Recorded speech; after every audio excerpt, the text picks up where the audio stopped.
He's without doubt the star witness of the inquiry.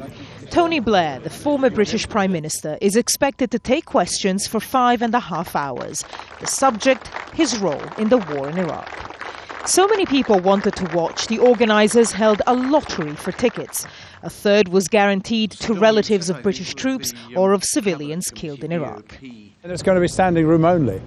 And there is a sense that this inquiry really centres round the evidence which he will give on that occasion, because there's no doubt that this was his project. And as I've said on a number of occasions previously, Iraq will be both his legacy and his epitaph. Blair was Prime Minister when Britain sent 45,000 troops to take part in the US-led invasion of Iraq in March 2003. A question he'll face is whether he'd already committed military support to George Bush during this meeting in Texas, while still claiming back at home that no invasion was being planned. As I said, we'll see you tomorrow. He'll also be asked about the government dossier which justified military action for the war.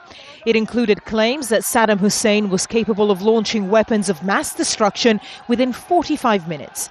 No such weapons were ever found, and there are claims the evidence was distorted.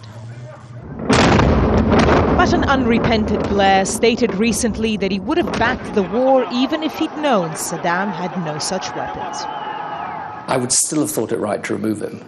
I mean, obviously you would have had to use and deploy different arguments about the nature of the threat.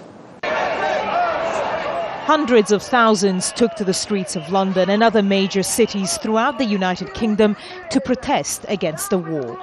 Speaking exclusively to Al Jazeera's Sir David Frost at his official residence, 10 Downing Street, the then Prime Minister made a startling admission on Iraq.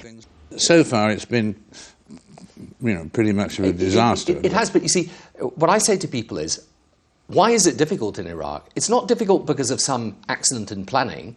It's difficult because there is a deliberate strategy, Al-Qaeda with Sunni insurgents on the one hand, Iranian-backed elements with Shia militia on the other, to create a situation in which the will of the majority of Iraqis, which is for peace, is displaced by the will of the minority for war. The inquiry is examining Britain's role before, during and after the conflict. It will publish its findings later this year. Barbara Serra, Al Jazeera, London.